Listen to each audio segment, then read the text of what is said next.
बाप उठकर पेशाब पाखाना के लिए नहीं जा सकता है। कभी कभी बिस्तर में बूढ़ा माँ बाप है, कभी कभी बुढ़ापे की वजह से उठ नहीं पाते, बिस्तर में ही हक देते हैं, पेशाब कर देते हैं। तो पता है, बहू कहती है तुम्हारा बाप कैसा घिष्टा है।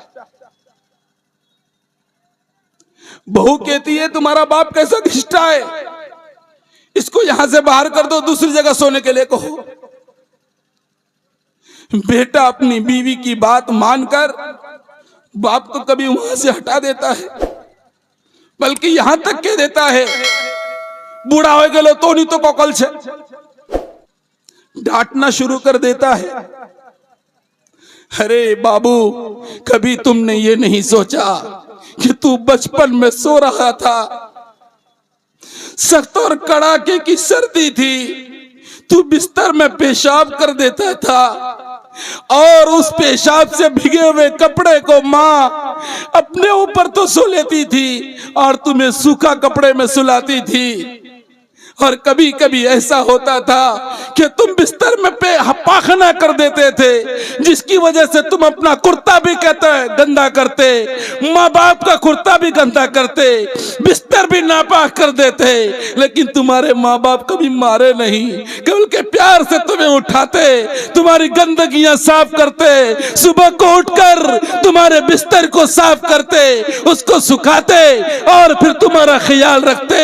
अरे बाबू, अगर तुम्हारे माँ बाप बूढ़े हो गए हैं, कभी अपने बचपन को भी याद करो कि मैं भी तो बिस्तर में पेशाब पाखना कर दिया करता था, लेकिन मेरे माँ बाप ने कभी उस वक्त गुस्सा नहीं दिखाया, बल्कि प्यार से मुझे रखा और मेरे गंदगियां साफ कर दी। बल्कि कभी कभी तो अब देखा गया कि बाप भी अपने बच्चों के पेशाब पाखना को साफ कर देते हैं।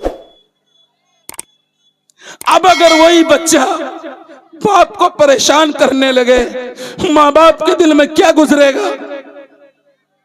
कभी कभी ऐसा होता है कि बूढ़ा बाप बूढ़ी माँ सिहन में सो रहे हैं और रात को बेटा बहू अंदर सो रहे हैं आराम से, और इनको खांसी है, बूढ़ों को खांसी हो ही जाती है, वो खांस रहे हैं, खूकू खूकू खांस रहे हैं, लेकिन खांसी की वजह से सुबह को बहू उठती है और कहती है पूरी रात सोने नहीं दिया,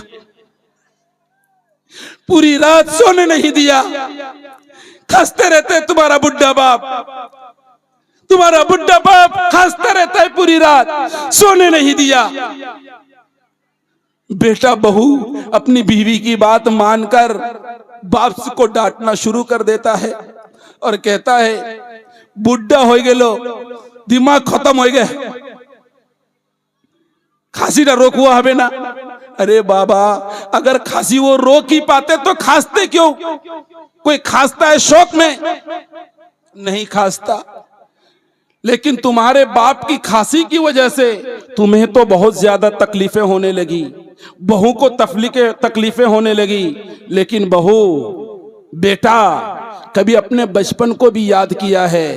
कभी तू रात भर रोता रहता था, रात भर रोता रहता था, तुम्हारे रोने की वजह से माँ बाप की नींद चली जाती थी, लेकिन कभी माँ बाप ने तुमको घर से बाहर किया था? तुमको कभी डांटा था? नहीं डांटा था। तो तुम माँ बाप को क्या समझ रखे हो? अपने बचपन को याद नहीं रखते। बड़ा हो गए तो अब तुम अपने आप को सोच रहे हो कि नहीं बड़ा काबिल हो गया। कुरान कहता है वक़ज़ा रब्बुका अल्ला ताबुदू इल्ला इय्याह, कि तुम्हारे रब का यह हुक्म है कि अल्लाह के सिवा किसी की इबादत मत करो। वबिल वालिदैनि एहसाना, और वालिदैन के साथ अच्छाई का मामला करो, उसको खुश रखने की कोशिश करो।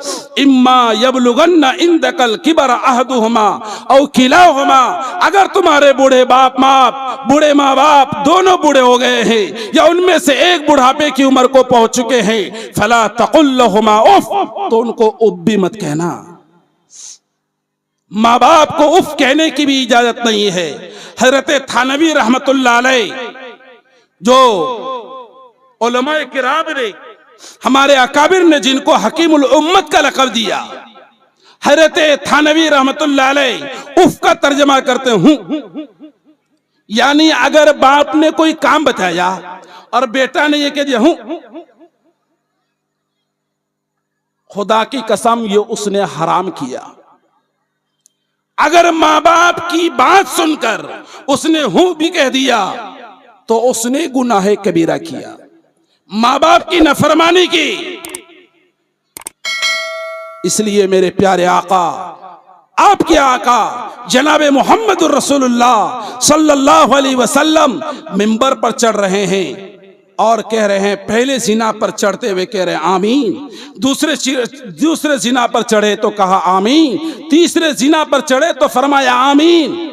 नबी से पूछा गया, नबी जी कभी आप मिंबर पर चढ़ते हुए आमीन नहीं कहे, आप 3 जिना पर चढ़े, तीनों मर्तबा आमीन कहा। नबी ने फरमाया, दरअसल इस मौके पर हजरत जिब्रील आए थे और जिब्रील ने कहा, हलाक हो वो आदमी, हलाक हो वो मर्द औरत जिनके माँ बाप बुढ़ापे की उम्र को पहुंच गए और उन्होंने उनकी खिदमत करके जन्नत हासिल ना कर पाया, उनके लिए हलाकत हो। तो मैंने कहा आमीन। हजरत जिब्रील की बद्दुआ, नबी की आमीन। थोड़ा गौर कीजिए, नबी वालिदैन और माँ बाप की नाफरमानी करने वालों के लिए कौन बद्दुआ कर रहे हैं? मलाइका के सरदार सैयदुल मलाइका हजरत जिब्रील बद्दुआ कर रहे हैं और आमीन को कह रहे हैं सैयदुल अंबिया जनाबे मोहम्मदुर रसूलुल्लाह सल्लल्लाहु अलैहि वसल्लम आमीन कह रहे हैं। और हम अपने माँ बाप को सता रहे हैं, तकलीफें दे रहे हैं और कुछ नहीं समझते। याद रखिए, मेरे नबी ने फरमाया, मेरे नबी से जब पूछा गया, नबी जी गुनाह कबीरा क्या है? नबी ने फरमाया, सबसे बड़ा गुनाह कबीरा शिर्क है, उसके बाद सबसे बड़ा गुनाह कबीरा शिर्क के बाद माँ बाप की नाफरमानी है। कभी माँ बाप ने अगर ये कह दिया, बेटा मुझे तुम अपनी बहन के यहां लेकर चलो, और उसको कोई ज्यादा मजबूरी नहीं, माँ बाप की जिद है बेटा लेकर चलो, बेटा ने इनकार कर दिया, मैं नहीं ले जाऊंगा, खुदा की कसम वो गुनाह कबीरा किया, गुनाह कबीरा किया, सबसे बड़ा गुनाह किया। मेरे दोस्तों, माँ बाप के साथ अच्छा मामला कीजिए, माँ बाप को आराम पहुंचाइए।